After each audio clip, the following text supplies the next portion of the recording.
Morning આપ સર્વને હું રમેશ સતારોત પ્રેમી સલામ પાઠવીએ છીએ અને અમારી ચેનલ ગુજરાતી બાઇબલ રીડિંગ પર આપ સર્વનું હૃદયથી સ્વાગત કરીએ છીએ। આ સમય આ તક આપણને મળી કે આપણે પિતા બાપના પવિત્ર વચનો જેનું વાંચન કરવાના છે। તો આ વાંચવાને માટે પિતા બાપ આપણી સહાયતા મદદ કરે અને સાંભળનાર શ્રોતાજનોને પણ પિતા બાપ સહાયતા મદદ કરે ને આ વચનોથી તેઓને પણ આશીર્વાદિત કરે। તો ચલો એક ટૂંકી પ્રાર્થના કરીશું અને આજના વચનોમાં જઈશું।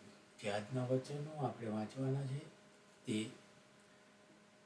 બીજો રાજાઓ અને તેનો 22મો અધ્યાય છે। ચલો આપણે વચનોમાં જઈશું। Hallelujah hallelujah. પરમેશ્વર પિતા, અમે તમારો આભાર માનીએ છીએ। આકાશ જેનું રાજ્ય છે અને પૃથ્વી જેનું પાયાસન, એવા અમારા મહાન અને જીવંત પ્રભુ પિતા, અમે તમારો પુષ્કળ આભાર માનીએ છીએ બાપ, કે તમે અમારા જીવનમાં સુંદર દિવસ આપ્યો છે, એના માટે પણ અમે તમારો પુષ્કળ આભાર માનીએ છીએ। તમે જે અત્યારે વચનો વાંચવાનો સમય આપ્યો છે એના માટે પણ અમે તમારો પુષ્કળ આભાર માનીએ છીએ। ત્યારે બાપ, આ વચનો પર તમારો પુષ્કળ આશીષ અને તમારી કૃપા આવવા દેજો। આ વચનો દ્વારા અનેક આત્માઓ તમારી ગમ ફરે એવું તમે થવા દેજો। આ વચનો વાંચવાને સમજવાના પ્રભુ અમારીને તમારા બાળકોની તમે મદદ કરજો। અમે તમારા હાથોમાં સોંપાય છે। જે કંઈ માગ્યું તમારા પ્યારા પુત્રના નામમાં માગીએ છીએ। સાંભળો અને સ્વીકાર કરજો બાપ। આમીન આમીન। પવિત્ર પુસ્તકમાંથી બીજો રાજાઓ અને તેનો 22મો અધ્યાય। યોશિયા રાજ કરવા લાગ્યો ત્યારે તે 8 વર્ષનો હતો। તેણે યરૂશલેમમાં 31 વર્ષ રાજ કર્યું। તેની માનું નામ યદીદા હતું। તે બોસ્ખાતના અદાયાની દીકરી હતી। તેણે યહોવાની દૃષ્ટિમાં જે સારું હતું તે કર્યું। તે બધી વાતે પોતાના પિતા દાઉદને માર્ગે ચાલ્યો। તે ડાબે કે જમણે હાથે ફર્યો નહીં। યોશિયા રાજાને 18મે વર્ષે એમ થયું કે રાજાએ મસુલ્લામના દીકરા અશાલ્યાના દીકરા શાફાન ચીટનીસને યહોવાના મંદિરમાં એમ કહીને મોકલ્યો, તું મુખ્ય યાજક હિલ્કિયા પાસે જા કે જે પૈસા યહોવાના મંદિરમાં લાવવામાં આવ્યા છે, જે દ્વાર રક્ષકોએ લોકો પાસેથી ભેગા કર્યા છે, તેનો કુલ સરવાળો તે કરે, અને તેઓ તે યહોવાના મંદિરની દેખરેખ રાખનાર કામદારોના હાથમાં સોંપે, અને તેઓ તે પૈસા યહોવાના મંદિરમાં જે કારીગરો મંદિરની ભાંગતૂટ સમારે છે તેમને આપે, એટલે સુતારોને, કડિયાઓને તથા સલાટોને, અને મંદિર સમારવાની લાકડા તથા ટાંકેલા પથ્થરો ખરીદવા માટે તે આપે। તો પણ જે પૈસા તેમના હાથમાં આપવામાં આવતા તેનો હિસાબ તેમની પાસેથી લેવામાં આવતો નહીં, કેમ કે તેઓ વિશ્વાસુપણે વધતા હતા। મુખ્ય યાજક હિલ્કિયાએ શાફાન ચીટનીસને કહ્યું, મને યહોવાના મંદિરમાંથી નિયમશાસ્ત્રનું પુસ્તક મળી આવ્યું છે। હિલ્કિયાએ તે પુસ્તક શાફાનને આપ્યું ને એણે તે વાંચ્યું।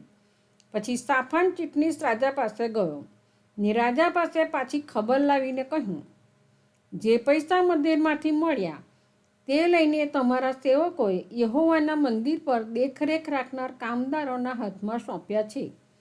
વળી શાફાન ચીટનીસે રાજાને ખબર આપી, હિલ્કિયા યાજકે મને એક પુસ્તક આપ્યું છે, અને શાફાને તે રાજાની આગળ વાંચ્યું। રાજાએ નિયમશાસ્ત્રના પુસ્તકના વચનો સાંભળ્યા ત્યારે એમ થયું કે તેણે પોતાના વસ્ત્ર ફાડ્યા।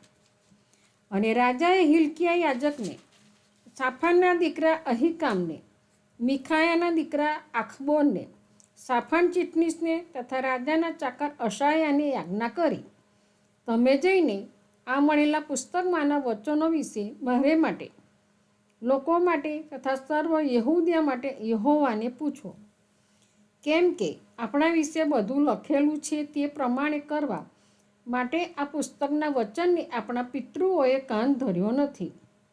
તે કારણથી યહોવાનો કોપ જે આપણા પર સળગ્યો છે તે ભારે છે।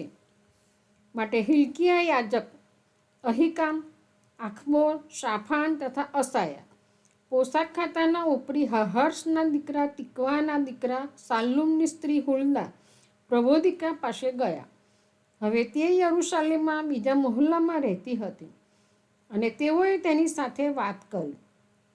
તેણે તેમને કહ્યું, ઇઝરાયેલના ઈશ્વર યહોવા એમ કહે છે, જે પુરુષે તમને મારી પાસે મોકલ્યા તેને કહો કે યહોવા એમ કહે છે કે જો યહૂદિયાના રાજાએ જે પુસ્તક વાંચ્યું છે તેના સર્વ વચન પ્રમાણે હું આ જગા પર તથા તેના રહેવાસીઓ પર વિપત્તિ લાવીશ, કેમ કે તેઓએ પોતાના હાથના સર્વ કામથી મને રોષ ચઢાવવા માટે મારો ત્યાગ કર્યો છે ને અન્ય દેવો આગળ ધૂપ બાળ્યો છે. માટે આ જગા પર મારો કોપ પ્રગટશે ને તે હોલવાશે નહીં. પણ યહૂદિયાનો રાજા જેણે તમને યહોવાને પૂછવા માટે મોકલ્યા તેને તમે એવું કહેજો કે જે વાતો ત્યાં સાંભળી છે તે વિશે ઇઝરાયેલનો ઈશ્વર યહોવા એવું કહે છે કે હું આ જગા વિશે તથા તેમાંના બધા રહેવાસીઓ વિશે જે બોલ્યો કે તેઓ પાયમાલ તથા શાપરૂપ થશે તે સાંભળીને તારું હૃદય નમ્ર થયું ને યહોવા આગળ તું લીન થઈ ગયો ને તારા વસ્ત્ર ફાડીને મારી આગળ ઓળ્યો. માટે મેં પણ તારું સાંભળ્યું છે. માટે જો હું તને તારા પિતૃઓની ભેગો મેળવી દઈશ ને તું શાંતિમાં પોતાની કબરમાં દફનાવાશે ને જે સઘળી વિપત્તિ હું આ જગા પર લાવીશ તે તારી આંખે જોશે નહીં. પછી તેઓએ પાછા આવીને રાજાને ખબર આપી. પ્રભુ બાપ પોતાના જીવંત વચનને પુષ્કળ આશીષ અને કૃપા આપે. પ્રાર્થના કરીએ.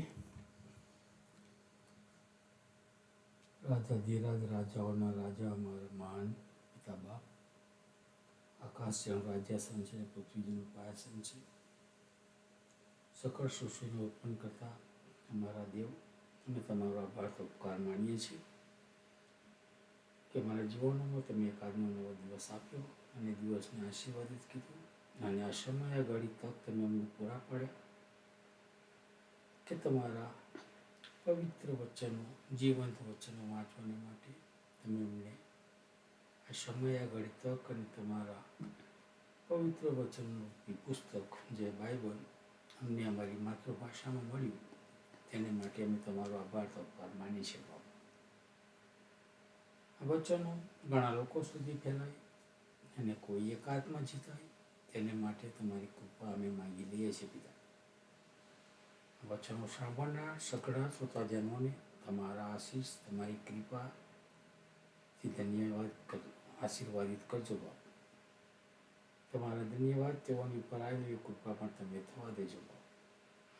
પાપી મનુષ્ય છીએ, અમે પળપળના પાપી એવા માનવ જાત છીએ, પણ પિતા બાપ તમારા એકાકી દીકરા ઈસુ ખ્રિસ્તના લોહી વડે તમે અમને ખંડી લીધા છે અને અમને તમારા બાળકો બનાવ્યા છે અને તમે અમને બાપ કહેવાનો જે અધિકાર આપ્યો છે એમ તમારા બાળકોની રૂએ અમે તમને બાપ કહીને પોકારીએ છીએ કે તમે અમારી વાણી સાંભળજો અને અમારી સાથે પાસે રહેજો. તો પિતા અમે જાણીએ છીએ નથી જાણતા તો કોઈ પણ વ્યક્તિ બીમાર હોય, ઘાયલ હોય તેને અમે તમારી સમક્ષ લાવીએ છીએ ત્યારે પિતા બાપ તમારા તંદુરસ્ત ઘાયલ હાથના સ્પર્શ વડે તેઓને સ્પર્શો અને તેઓ સંપૂર્ણ સાજા પર પ્રાપ્ત કરે એવી કૃપા તમે થવા દો. ઘણા લોકો અકસ્માતે ઘાયલ થયા છે, તેઓ હોસ્પિટલમાં છે, તેઓના ઘા તમે રૂજવો બાપ, ડૉક્ટરોના હાથ તમે બનો બાપ અને તેઓ દ્વારા જે સેવાઓ થાય એ સેવાઓને આશીર્વાદિત કરો પિતા. વિશેષ પિતા બાપ જે ઘરમાં મરણે પ્રવેશ કર્યો હોય દુઃખિત પરિવારને તમારા આત્મિક દિલાસાથી ભરપૂર કરો અને દુઃખિત પરિવારને તમારા આત્મિક દિલાસો પૂરો પાડો. દુઃખિત પરિવારને જોઈતા સગડા વાળા તમારા કોઈ ભંડારમાંથી પૂરા પાડો અને સ્વજનના જવાથી જે ખોટ પડી છે તેને સહન કરવાને માટે તમે તેઓને સહનશીલતાનો આત્મા આપો. અમારા દેશ અમેરિકાને આશીર્વાદિત કરો બા. અમારા દેશના રાજનેતાઓને આશીર્વાદિત કરો બા. અમારા દેશના રાજનેતાઓને બુદ્ધિ જ્ઞાન આપણથી ભરપૂર કરો બા કે તેઓ આ દેશ તમારા માર્ગોમાં તમારા વચનો પ્રમાણે ચલાવે એવી કૃપા પણ તમારી પાસે માગી લઈએ છીએ. વિશેષ પ્રભુ પિતા જે ઘરોની અંદર જ્યાં કંકાસનો આત્મા છે એવા ઘરોને અમે તમારી સમક્ષ લાવીએ છીએ. ત્યાં આગળ તમારી શાંતિ પ્રસરે અને કુટુંબની અંદર તમારો શાંતિનો આત્મા પ્રવેશીને ત્યાં શાંતિ પ્રસરે એવી કૃપા તમે થવા દો.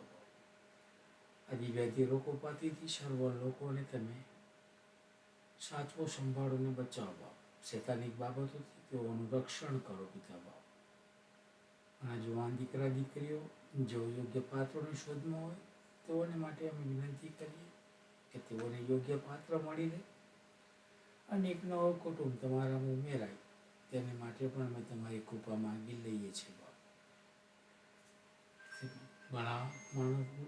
ઘણા લોકો પિતા બાપ હજુ પણ તમારા માર્ગોમાંથી ભટકી ગયેલા છે, ત્યારે અમે એવા લોકોને તમારી સમક્ષ લાવીએ છીએ કે તમે તેઓની સહાયતા મદદ કરો, તેઓની સાથે પાસે રહો અને તેઓને જોઈતા સગડા સારાવાના તમારા અખૂટ ભંડારમાંથી પૂરા પાડો બાપ.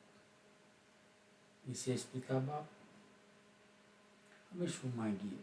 અમારા માગ્યા કલ્પ્યા અગાઉ તમે સગડા સારાવાના તમારા અખૂટ ભંડારમાંથી પૂરા પાડો છો, તેને માટે પણ અમે તમારો આભાર તો ઉપકાર માનીએ છીએ. અમે સગડાઓની શારીરિક તંદુરસ્તી બક્ષો બાપ, અમારી સાથે પાસે રહેજો બાપ. ફરીને મળીએ ત્યાં સુધી અમે તમારા હાથોમાં સોંપાતા પિતા બાપ. અમારા પાપ ગુનાઓની કબૂલાત કરીએ છીએ કે પિતા બાપ અમારા પાપ ગુનાઓને માફ કરજો અને અમે તમારા સાનિધ્યમાં રહીએ તેને માટે તમારી કૃપા અમારી પર આવવા દેજો. અમારી આ ટૂંકી પ્રાર્થના તમારા પુત્ર અમારા મસીહ અને અમારા મધ્યસ્થી ઈસુ ખ્રિસ્ત, જે કાલવાના પહાડ પર વિંધાયા, ક્રૂસે જડાયા, લટાયા અને ત્રીજે દિવસે પુનરુત્થાન પામ્યા, તેમના મીઠા અને પ્યારા નામમાં તમારી સમક્ષ લાવીએ છીએ ત્યારે સાંભળીને તમે સ્વીકાર કરજો પિતા. આમીન. આમીન.